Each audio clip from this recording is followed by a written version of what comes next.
Welcome students, class 11th, coordinate geometry, subtopic straight lines, exercise number 10.2. Students, in this exercise, we have to first of all see the different types of equations of line, different forms of equation of line, because it depends upon the given condition that which form we will be using to get the equation of line. If there is 2 points given, then we will use another form. If a slope and a point is given, we will use another form. If perpendicular from origin, length is given, angle is given, we will use another form.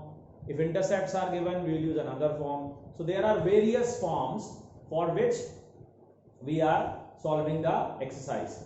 So first of all, let us see different forms of line. The basic lines, first of all, equation of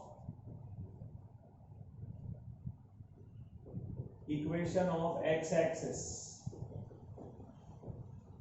It is y is equals to 0. Equation of y-axis, x is equals to 0. Equation of line parallel to x-axis is y is equals to a or y is equals to minus a. Equation of line parallel to y-axis, x is equals to a or x is equals to minus a. एक बार समझ लेते हैं इनको कि equation of x axis y is equal to 0 क्यों होता है। Equation of x axis y is equal to 0 ये इसीलिए होता है क्योंकि आपको मालूम होना चाहिए कि एक्स एक्सिस पे जितने भी कोऑर्डिनेट्स होते हैं सब में y की वैल्यू 0 होती है। x की वैल्यू तो बदल सकती है लेकिन y की वैल्यू 0 होती है। कोई भी पॉइंट एक्स एक्सिस का कोई भी पॉइंट x, 0 के फॉर्म में होता है। तो x तो वेरिएबल हो गया, x तो बदल रहा है लेकिन y की वैल्यू नहीं बदल रही है। तो फिक्स बात क्या हो गई कि y is always equal to 0. That's why equation of x axis is y is equals to 0. Then similarly equation of y axis, we know that all points on y axis are of the form 0, y, where the value of x is fixed, that is 0. That's why the equation of y-axis is x is equals to 0. Similarly, when we have a line parallel to x-axis, when you have a line parallel to x-axis, this is x-axis. When you have a line parallel to x-axis, then this line, if you take any point here, this, if you take 1 and this is, for example, a, then this is 1, a. If you take another point on this line, say this, and this is 2, then it is 2, a. If you take this point, minus 1, so here will be minus 1, a. So what we are finding, when a line is parallel to x-axis, the y value is fixed. The y value is fixed. And what is that value? It is the value where the line intersects y-axis. y-axis को कहां पर काटा है line ने? y-axis को line ने a point पर काटा है, इसीलिए हर जगह y की वैल्यू क्या आ रही है? a आ रही है। तो इसीलिए कोई भी लाइन अगर पैरेलल टू x-axis होगी उसकी इक्वेशन होगी y is equals to a. अगर वो ऊपर से जा रही है तो y is equals to a होगी, अगर वो नीचे से जाएगी तो y is equals to minus a हो जाएगी, क्योंकि यहां पर वो y-axis को माइनस ए पर काटेगी, इसीलिए वो माइनस ए हो जाएगी। उसी प्रकार से line parallel to x axis तो समझ लिया। Now line parallel to y axis, अगर कोई लाइन वाई एक्सिस के पैरेलल है, ये वाई एक्सिस है, इसके पैरेलल है, तो कोई सा भी पॉइंट अगर आप लेते हैं, फॉर एग्जांपल अगर आपने ये वाला पॉइंट लिया, मान लीजिए ये 1 है, तो यहां पर मान लीजिए b है, तो ये पॉइंट क्या हो जाएगा? b, 1। अगर मैं ये वाला पॉइंट ले लूं, मान लीजिए -1 है, तो ये b, -1। तो यहां पर x की वैल्यू जो है वो फिक्स्ड है, when a line is parallel to y axis, जब लाइन y एक्सिस के पैरेलल है तो x की वैल्यू फिक्स है, y की वैल्यू बदल रही है, इसीलिए वो x is equals to a या x is equals to minus a। अगर इस तरफ से आएगी तो x is equals to minus a होगी, क्योंकि उसने x एक्सिस को नेगेटिव साइड में काटा है, इसीलिए x is equals to minus a। जब x एक्सिस को पॉजिटिव साइड में काटेगी कौन, line parallel to y axis, तो वो x is equals to a होगी।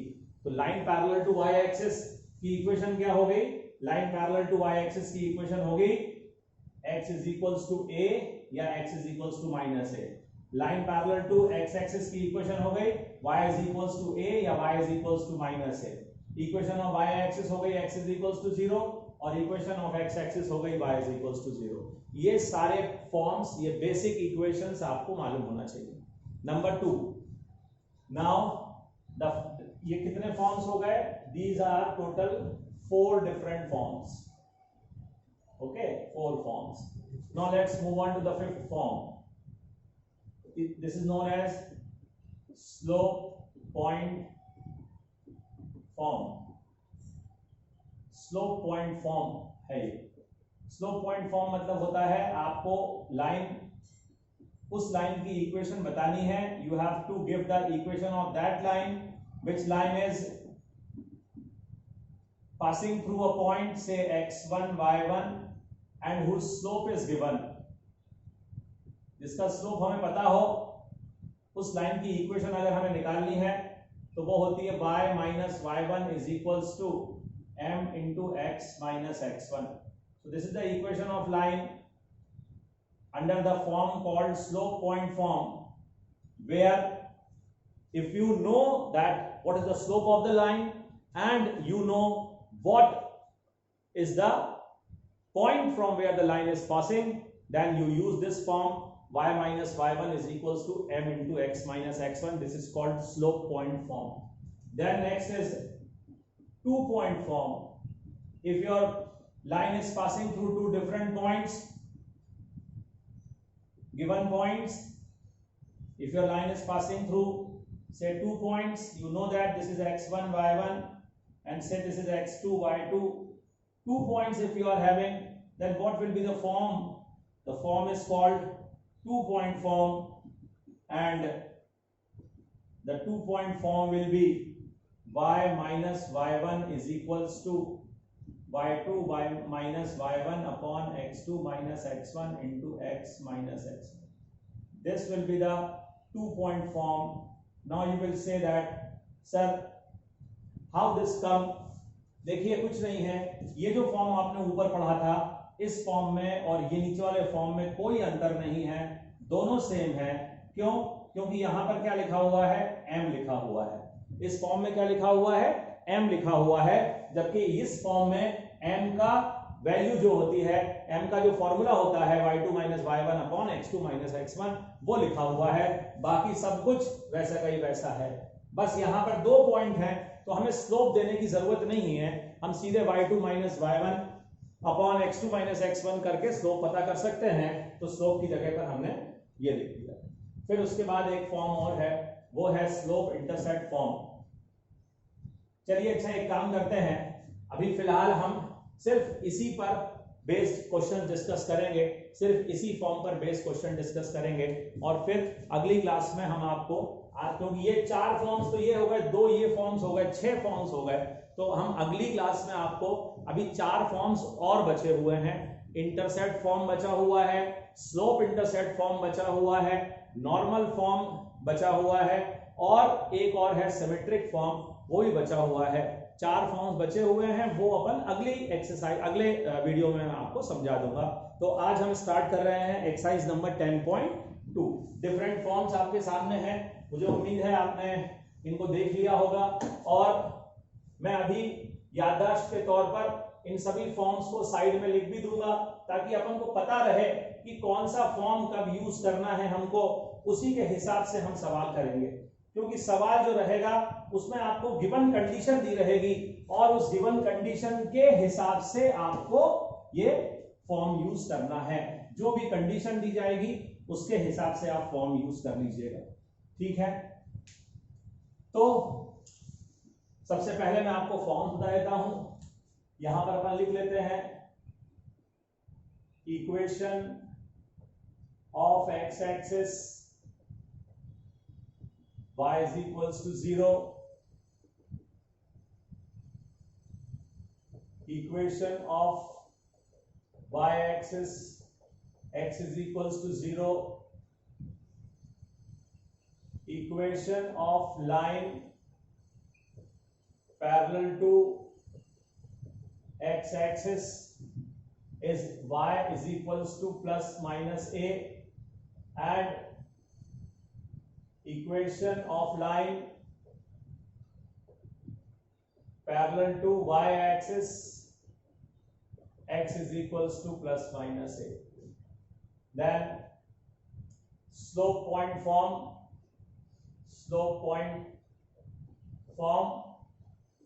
it is y minus y1 is equals to m into x minus x1, and 2-point form y minus y1 is equals to y2 minus y1 upon x2 minus x1 into x minus x1. तो ये जो है ये हमारे different forms हैं जिनके basis पर हम आज एक्सरसाइज डिस्कस करेंगे. These are the different forms. So let's start with the first question, exercise number 10.2. Exercise number 10.2 from NCERT. The first question is, write the equation of x-axis and y-axis. Equation of x-axis अभी बताया, y is equals to 0. Equation of y-axis, x is equal to 0. Question number 1. Now let's move on to question number 2. Passing, we have to find the equation of a line passing through minus 4, 3 and slope passing through minus 4, 3 and slope 1 upon 2.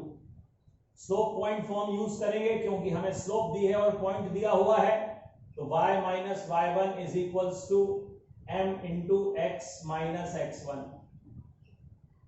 Slope point form का इस्तेमाल करेंगे क्योंकि हमें slope दी गई है और point दिया हुआ है, तो इसीलिए स्लोप पॉइंट फॉर्म यूज करेंगे. y minus y1 is equals to m into x minus x1. तो ये इक्वेशन हो जाएगी x minus 2y plus 10 is equal to 0. जब आप इसको मल्टीप्लाई करेंगे तो x minus 2y plus 10 is equal to 0. Now question number 3, passing through 0, 0 and slope m passing through 0, 0 and slope is given.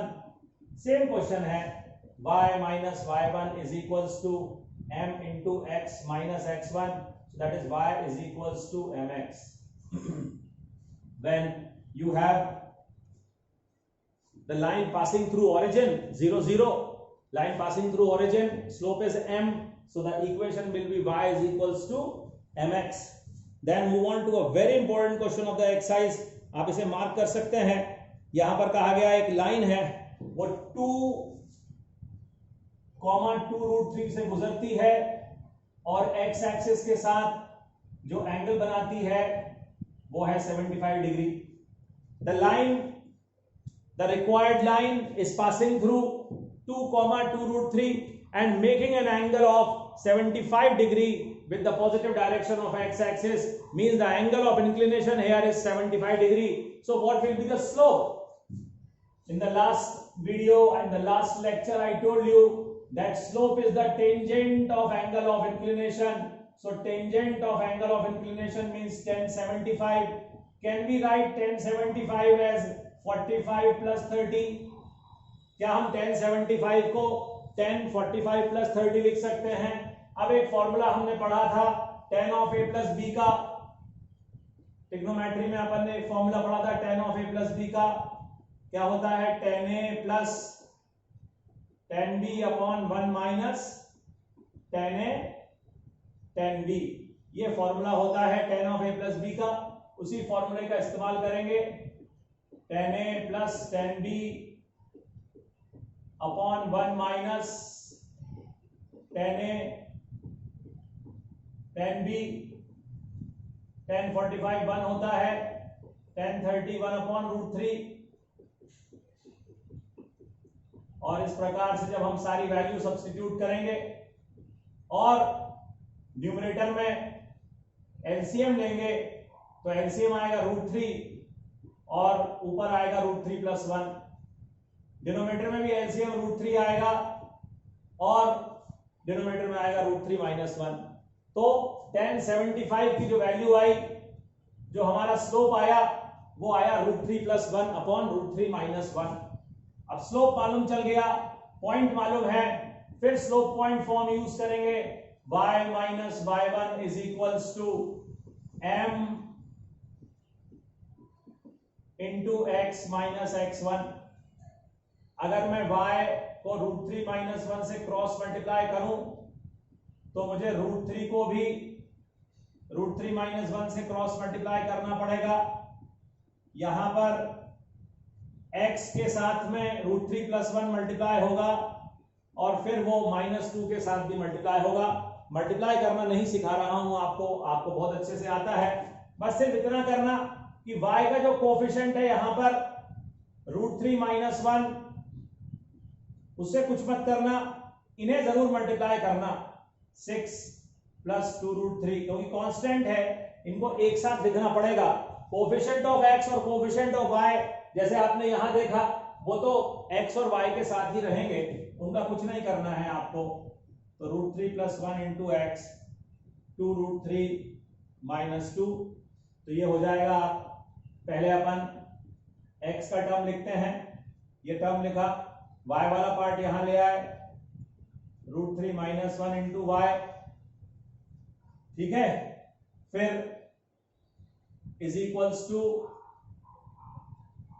-6 + 2√3 + 2√3 + 2, 4√3 - 4, 4 × √3 - 1, तो √3 + 1 × x, √3 - 1 × y =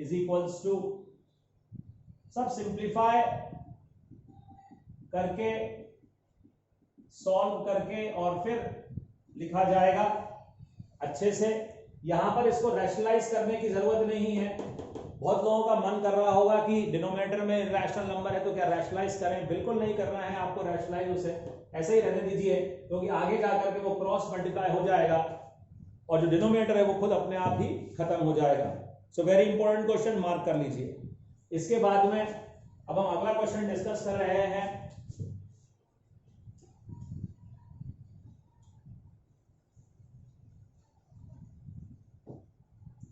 अगला question जो है उसमें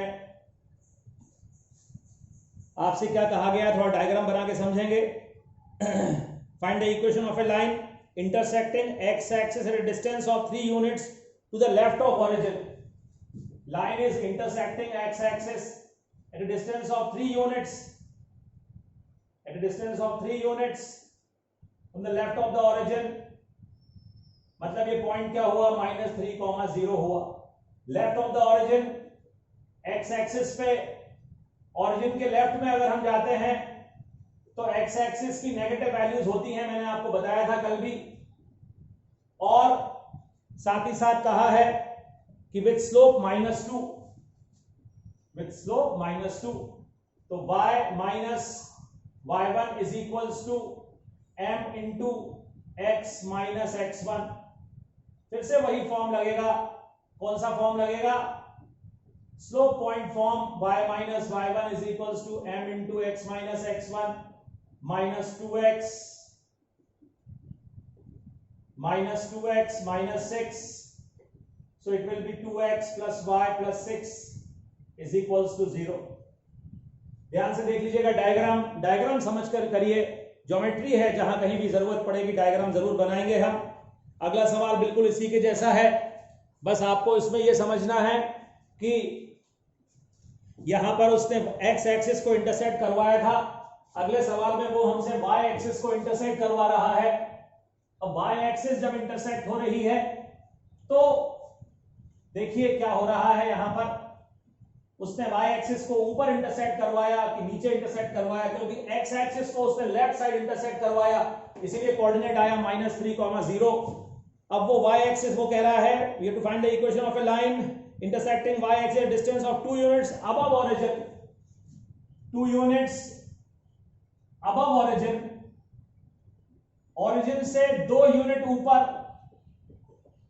मतलब पॉइंट क्या हुआ 0,2 हुआ, क्योंकि y एक्सिस की बात कर रहे हो, थोड़ी देर पहले बताया गया था कि y एक्सिस के जो पॉइंट्स होते हैं वो उनमें जो x होता है वो 0 होता है, 2 units above origin and making an angle of 30 degree with the positive direction of x axis and making an angle of 30 degree with the positive direction of x axis, theta 30 degree दिया हुआ है और x1 y1 की जगह पर हमने समझ लिया कि 0,2 आएगा, समझ लिया हमने 0,2 आएगा, क्योंकि लाइन ने y एक्सिस को 2 यूनिट ऊपर से काटा है, ओरिजिन के ऊपर से काटा है। अगर ओरिजिन के नीचे से काटती तो 0,-2 होता।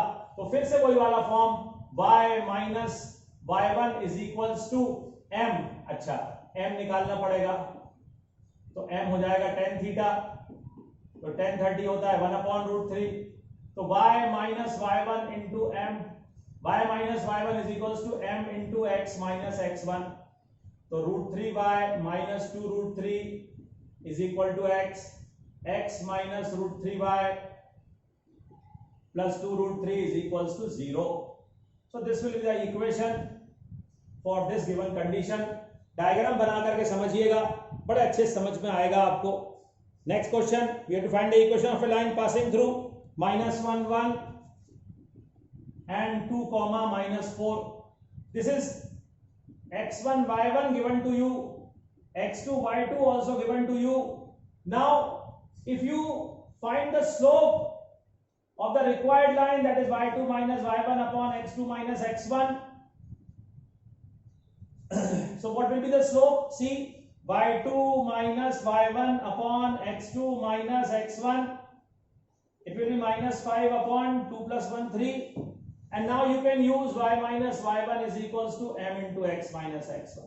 आप 2 पॉइंट फॉर्म भी यूज कर सकते थे, जो ये लिखा हुआ है ये वाला फॉर्म भी यूज कर सकते थे, लेकिन मैंने कहा कि स्लोप का फॉर्मूला सबको आता है, तो अगर स्लोप का फॉर्मूला सबको आता है तो क्यों ना स्लोप को ऊपर ही कैलकुलेट कर लिया जाए, y2 minus y1 upon x2 minus x1, so it is -5/3.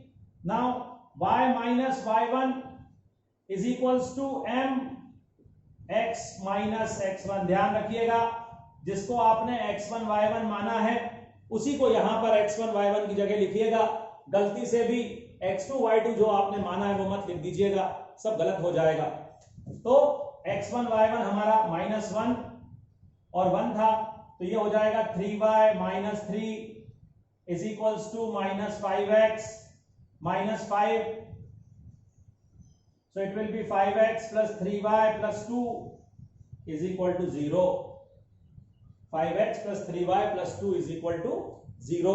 तो ये जो है हमारे अलग अलग फॉर्म्स हैं, ये शुरू के जो हमारे साथ सवाल थे ये अलग अलग फॉर्म्स पर बेस्ड थे, तो ज्यादातर हमने स्लोप पॉइंट फॉर्म यूज किया और उसके अलावा कोई दूसरा फॉर्म हमने नहीं यूज किया। स्लोप पॉइंट फॉर्म के अलावा हमने बेसिक कंसेप्ट यूज करे हमारे, जो हमारे को कोऑर्डिनेट ज्योमेट्री में पता है। हमने एक्स एक्सिस कहां काटती है, जहां पर लाइन एक्स एक्सिस को काटती है वो पॉइंट किस फॉर्म में होते हैं, जहां पर लाइन वाई एक्सिस को काटती है वो पॉइंट किस फॉर्म के होते हैं, ये सारी जानकारी, स्लोप की डेफिनेशन, ये सब चीजें अगर हमें पता हो, बेसिक कंसेप्ट अगर हमें पता हो, वीडियो नंबर 1 अगर आपने देखा हो तो आपको कोई परेशानी नहीं होने वाली। बहुत ध्यान से आप करेंगे। मैं यहां पर क्वेश्चन नंबर 8 स्किप कर रहा हूं, वो अलग फॉर्म का सवाल है, मैं उसे बाद में आपसे डिस्कस करूंगा जब मैं आपको वो फॉर्म पढ़ाऊंगा, तो बिल्कुल चिंता मत करिएगा। Let's move on to the next question number 9। Here we have vertices of a triangle, we have vertices of a triangle PQR। बहुत अच्छा सवाल है, देखिए बड़ा प्रैक्टिकल सवाल है कि ट्रायंगल के ऊपर कैसे अपन इसको कोऑर्डिनेट को लगाएंगे। कंसेप्ट ऑफ स्ट्रेट लाइन को यूज करेंगे 2,1 minus 2,3 and 4,5 2,1 minus 2,3 and 4,5 students अगर कोई कोऑर्डिनेट गलत भी हो जाए, अगर कोई साइन गलत लग जाए और आंसर अगर अलग आता है तो आप लकीर के फकीर मत बनिए, आपको कंसेप्ट समझना है। अगर मान लीजिए कुछ यहां पर बोर्ड पर मेरे से गलती हो जाती है, कोई पॉइंट मेरा -2 की जगह 2 लिखा गया तो आंसर मेरा अलग आएगा। आपको आंसर नहीं देखना है, आपको ये नहीं देखना कि सर ने गलत किया है, आपको ये देखना है कि कंसेप्ट क्या था सवाल के पीछे, किस प्रकार से सवाल को किया गया वो देखिए, और आप ऐसे 50 सवाल कर सकते हैं अगर आप कंसेप्ट के पीछे जाएंगे तो। कंसेप्ट समझेंगे तो आप कई सवाल, कितने भी सवाल कर सकते हैं। लेकिन अगर आप पर्टिकुलर सवाल को याद करने की कोशिश करेंगे, पर्टिकुलर सवाल करने की कोशिश करेंगे तो आपको किताबें कम पड़ जाएंगी, पता नहीं कितनी किताबें कर डालोगे, लेकिन आपको कॉन्फिडेंस कभी नहीं आएगा। कंसेप्ट पकड़िए, चीजों की जिस्ट को पकड़िए, जो मेन चीज है उसके अंदर फॉर्मूले जो हैं उन्हें देखिए। चलिए आगे बढ़ते हैं। Find the equation of a median through vertex R. जो आर से मीडियन डला है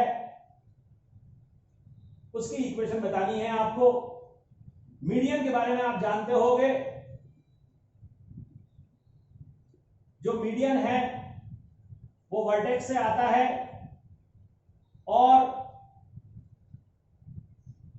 सामने वाली साइड के मिड पॉइंट पर गिरता है। RS is median. This implies that S will be the midpoint of PQ. S जो होगा वो PQ का मिड पॉइंट होगा। तो S के कोऑर्डिनेट्स कैसे निकाले जाएं? आपको याद होगा, मैंने आपको मिड पॉइंट फॉर्मूला बताया था, x1 plus x2 upon 2, y1 plus y2 upon 2। If you remember, ये सारे फॉर्मूले मैंने आपको शुरू में ही समझा दिए थे जब हमने आपको ये बताया था कि आपने 10th क्लास में क्या क्या पढ़ लिया। तो ये जो फॉर्मूला था, मिड पॉइंट फॉर्मूला था, s x1 plus x2 upon 2, y1 plus y2 upon 2। तो यहां पर भी हम ऐसे ही करेंगे, 2 प्लस -2 अपॉन 2, 1 प्लस 3 अपॉन 2। तो हमारे पास जो s के कोऑर्डिनेट्स आए वो 0,2 आ गया, क्योंकि ये है 0 अपॉन 2 0, 3 प्लस 1 4 अपॉन 2 2, तो ये 0,2 आ गया। अब मुझे इक्वेशन ऑफ RS अगर चाहिए, अगर मुझे इक्वेशन ऑफ RS चाहिए, S का कोऑर्डिनेट 0,2 है, R का कोऑर्डिनेट 4,5 है, तो सबसे पहले मैं M निकाल लेता हूं जो कि होता है y2 minus y1 upon x2 minus x1। अब मैं यहां पर इसको x1 y1 मान रहा हूं और इसको x2 y2 मान रहा हूं, ठीक। तो y2 minus y1 upon x2 minus x1, ये मेरी स्लोप की वैल्यू आ गई। मेरा पॉइंट जो है x1 y1 वो है 0,2, मेरा पॉइंट है x1 y1, जो पॉइंट है वो ये है। तो इक्वेशन क्या बन जाएगी, y minus y1 is equals to m into x minus x1, 4y minus 8 is equal to 3x, 3x minus 4y plus 8 is equals to 0। ये मेरी इक्वेशन बन गई। ये मुझे इस क्वेश्चन में जो इक्वेशन, जिस लाइन का जिक्र किया गया था, जिस लाइन के बारे में, जिस मीडियन की इक्वेशन निकालने के लिए कही गई थी, ये उस मीडियन की इक्वेशन है। देन इसके बाद मैं क्वेश्चन नंबर 10 करा रहा हूं आपको। Find the equation of a line passing through -3,5 and perpendicular to the line passing through 2,5 and -3,6। एक लाइन है जो 2,5 और -3,6 से गुजर रही है। एक लाइन है, वो कहां से गुजर रही है, वो 2,5 और -3 से गुजर रही है, -3,6 से गुजर रही है। और हमारी जो इक्वेशन है, हमें जिसकी इक्वेशन निकालनी है, जो हमारी लाइन है, वो -3,5 से गुजर रही है और इस लाइन के परपेंडिकुलर है। ये है हमारी रिक्वायर्ड लाइन। ये कहां से गुजर रही है, -3,5 से गुजर रही है और इस लाइन के परपेंडिकुलर है। ये हमारी लाइन L है, ये रिक्वायर्ड लाइन। सवाल फिर से समझ लीजिए एक बार और। Find the equation of a line, find the equation of a line, हमें इस लाइन की इक्वेशन निकालनी है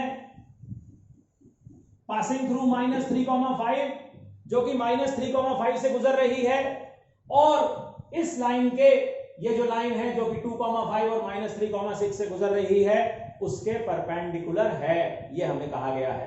तो देखिए, मैंने आपको पहले वाले वीडियो में कंसेप्ट बताया था कि वो लाइंस जो आपस में परपेंडिकुलर होती हैं उनके स्लोप का प्रोडक्ट -1 होता है।